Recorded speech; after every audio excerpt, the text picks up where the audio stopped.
여기가 덴마크입니다. 딱 봐도 덴마크처럼 생겼죠.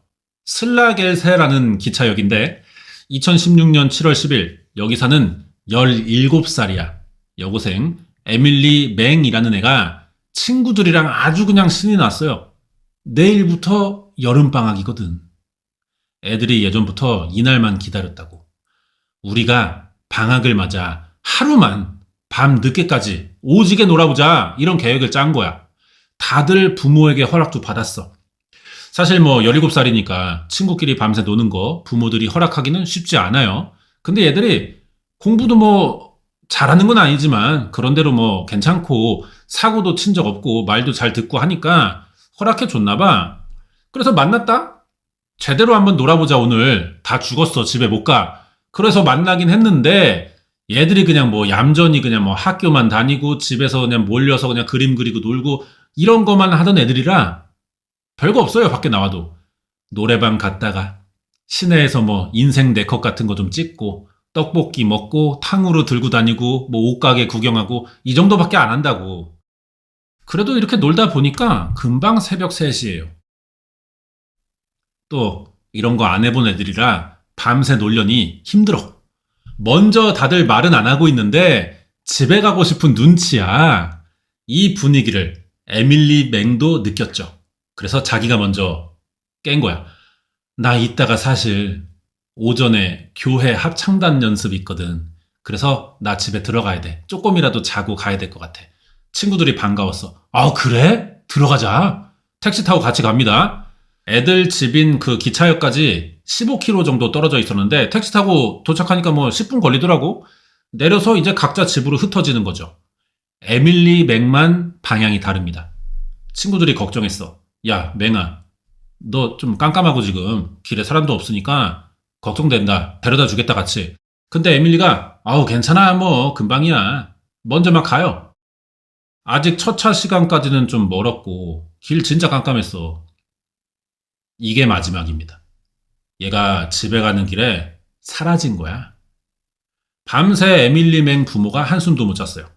딸과 놀았다는 친구들 다 연락 돌려봤는데 똑같은 소리만 하지.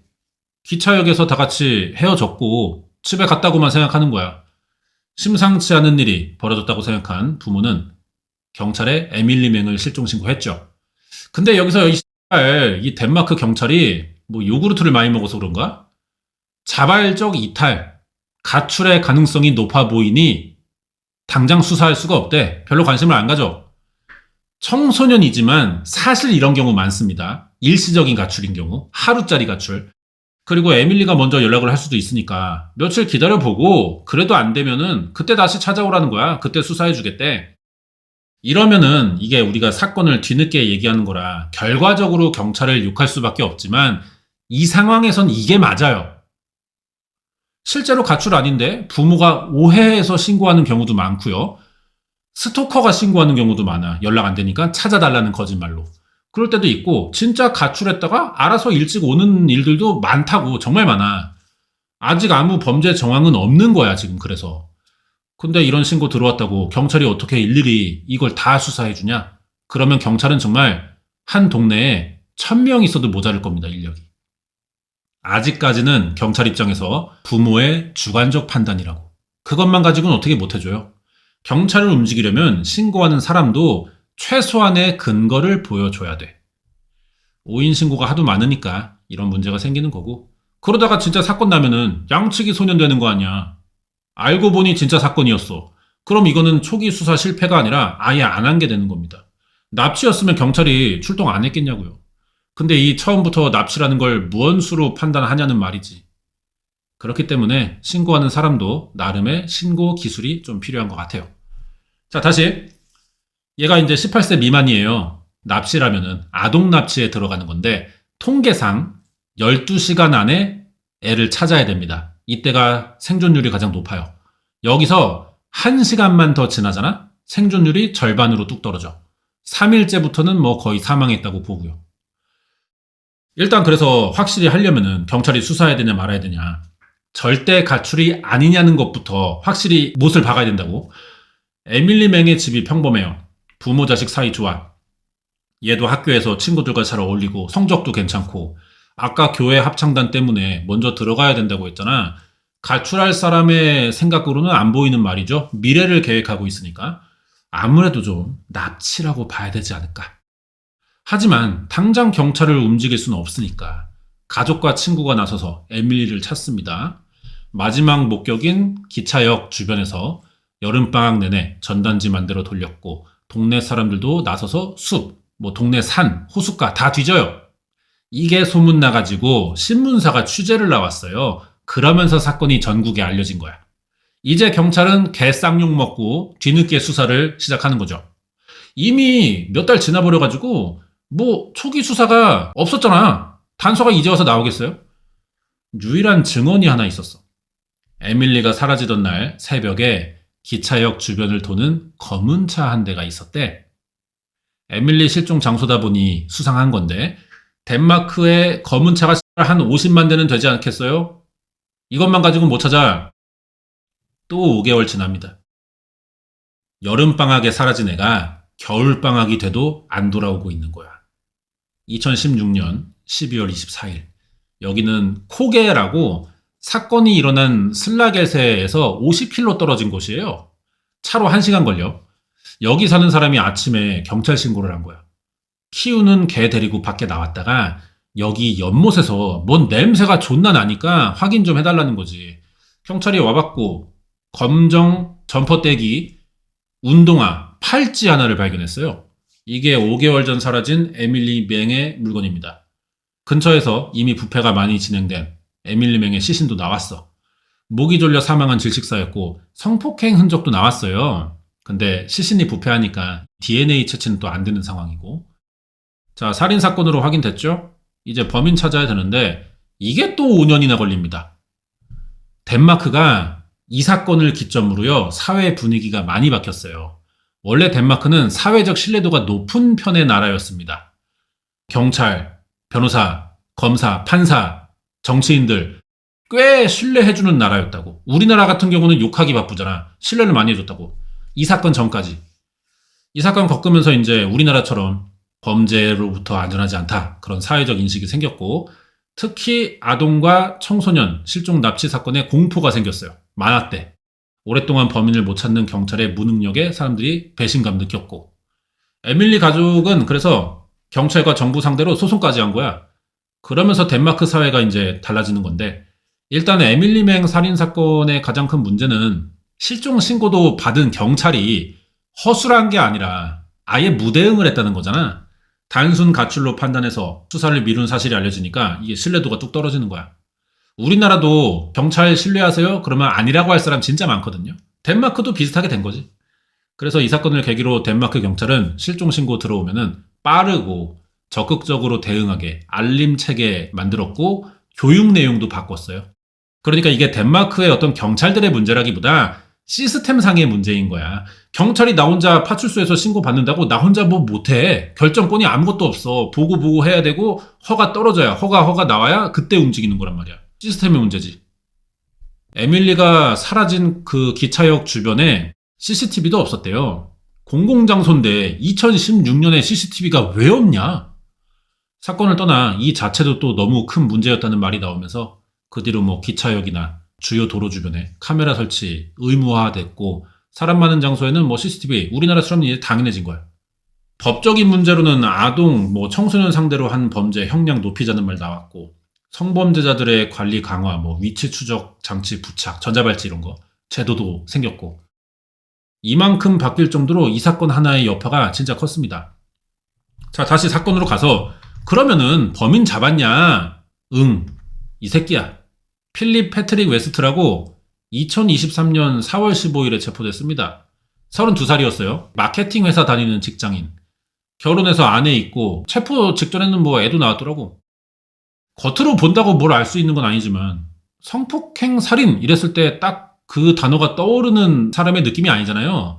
다들 진짜 이 새끼 범인 맞냐? 막 의심을 했어요. 왜? 사회적 신뢰도가 떨어진 상태니까. 자, 근데 얘는 범인이 맞아. 어떻게 잡았냐면은 이것도 희한해. 2023년 4월 15일 오전 11시 45분 슬라겔세 지역 안에 작은 마을이 또 있어. 키르케럽이라는 동네인데 여기서 신문 배달하는 13살 필리파라는 여자애가 실종된 거야. 에밀리 맹 사건을 경험한 경찰은 또 같은 실수하면 안 되니까 바로 수사했죠. 동네 출입부터 차단을 했고요. 탐지견, 드론, 헬기 막 동원해.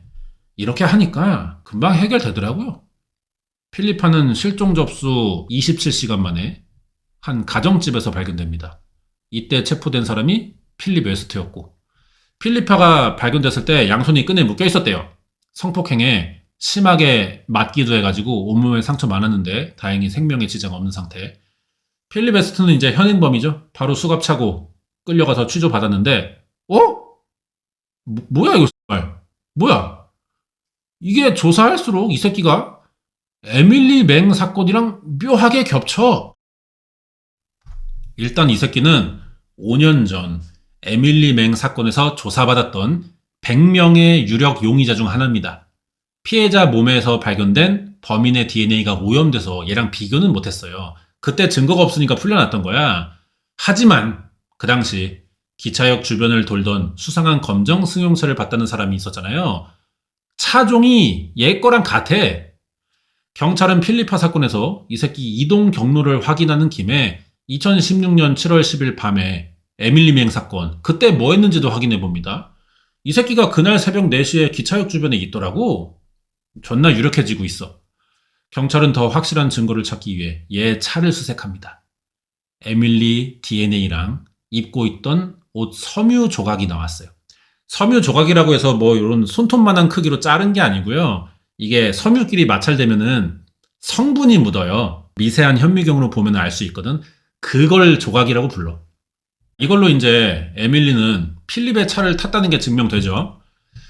아예 다른 사건으로 다른 지역에서 체포된 새끼가 알고 보니까 5년 전 덴마크 사회를 아주 개판으로 뒤집어 놓은 에밀리 맹 살인 사건의 범인으로 밝혀진 거라고. 여기에 이제 더 파보니까 2019년에도 다른 지역에서 16살짜리 여자애 납치하려다가 미수로 끝난 사건이 있어요. 이게 미제였거든. 이것도 필립 이 새끼 거였어. 이 새끼 상습범이야. 13살 애 납치 성폭행, 구타, 불법 감금, 16살 납치 미수, 아동 포르노 다량 수집도 있었고요. 에밀리 맹 납치 살인, 시신유기 혐의 추가됐고 이제 넌 못됐어. 경찰은 필립 웨스트가 기차역에서 친구들과 헤어지고 혼자 집에 가는 에밀리를 우연히 발견한 거야. 그래서 우발적으로 납치해 인적이 드문 덴마크 남서쪽 숲으로 끌고 가 차에서 성폭행했고 목 졸라 죽인 뒤 시신을 연못에 유기했다고 생각했어요. 대충 비슷할 것 같아. 근데 얘가 아직 인정 안 했으니까 당장은 추정인 거죠. 사실인지를 맞춰봐야 되는데 범행 목적은 일단 성폭행인 것 같아요. 전과도 그렇고 미수 사건도 그렇고. 지 말로도 뭐 에밀리 맹을 죽인 의도는 없었다. 대화만 원한 건데 에밀리가 자꾸 자기를 피하고 도망가려고 그래서 통제가 안 되니까 우발적으로 죽인 거래. 지랄하는 거지. 표현부터가 통제라는 말을 쓰잖아요. 범죄적 성향이 강하게 드러나는 말이고 새벽 3시 넘어서 무슨 길 가는 여자랑 뭔 대화를 뭘 해 네가 왜. 거짓말이야. 그래도 자기는 살인 자체는 인정한대. 성폭행이라. 근데 계획이 아니래요. 이걸 강하게 주장해요. 하지만 차에서는 테이프랑 밧줄이 나옵니다. 납치 성폭행하려고 준비한 물건들이잖아. 기차역 주변을 돌아다녔다는 목격자도 있으니까 우발적이라고 볼 수 없어요. 떠돌다가 눈에 하나 띄면은 너 걸렸어가 될 거잖아. 그 작정을 하고 나온 거잖아. 되게 상습적인 성폭행범들이 이 패턴을 또 보이기도 합니다. 절대 일부러 그런 거 아니래. 이 새끼들은 뭐 준비한 게 되게 많은데도 무조건 우발적이라고 우겨요. 사건이 3개잖아. 재판을 여러 번 해야 됐어요. 필립 웨스트는 한 번도 그동안 후회나 뭐 반성 안 합니다. 재판 받으면서 막 변호사랑 장난치고 실실 쪼개 사람이 막 이 재판 자체를 좀 즐기는 태도가 보였대요. 이 새끼가 뭐 알바노야 멋짓거리를 하든 재판은 진행되고 결국 선고 날이 오죠. 2024년 6월이었는데 최후 진술 기회를 준단 말이에요. 뭐라 했냐면 자기가 한 일로 많은 사람이 고통받는 걸 안돼. 하지만 자기도 인생을 잃었다고 또 X같은 소리를 해. 그 와중에 지가 사고 쳐놓고 반성 사과 없이 오히려 나도 알고 보면 불쌍한 사람이다라는 태도는 굉장히 나르시시스트적입니다. 필립 웨스트는 모든 혐의에서 다 유죄 나왔고요. 덴마크 최고형 종신형 받았어요. 덴마크가 근데 종신형을 때려도 또 보통은 12년에서 16년 사이에 가석방된대요. 감옥이 부족한가 봐. 하지만 얘는 죄질 태도가 너무 나빠서 죽을 때까지 가석방되지는 또 않을 것 같습니다. 제발 나가서 뭐 사람 구실을 할 것처럼 보여야 뭐 해줄 거 아니야.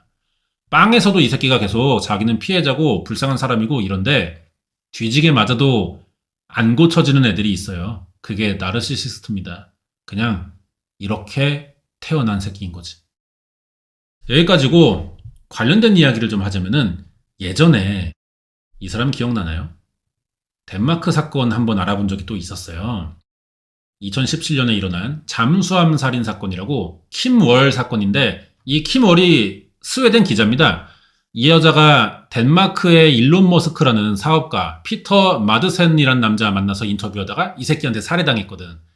이 사건으로 이제 이 피터가 유죄 나와서 감옥 들어가 있다가 2020년 10월 20일에 탈옥도 한 적이 있는데 결국 2시간 만에 잡혔습니다. 이 얘기를 왜 하냐? 피터 마드센이 처음에 에밀리맹 사건의 유력 용의자였거든. 이 새끼 차에서 피해자의 혈흔으로 추정되는 얼룩이 나왔어요. 그랬는데 DNA 대조하니까 다른 사람이었던 거지. 얘기하고 보니까 별거 아니네요. 덴마크 사건을 거의 알아본 적이 없어가지고 덴마크 하니까 이게 생각나더라고. 제가 2018년쯤에 알아본 사건일 겁니다. 지금 채널에 있거든요. 궁금하시면 한번 찾아보세요. 존나 어색하고 되게 웃길 거야. 아니, 찾지 마. 내가 그냥 조만간 다시 요즘 버전으로 다시 할게요. 준비해서. 보지 마시고 조금만 기다려주세요. 알겠죠? 수고연.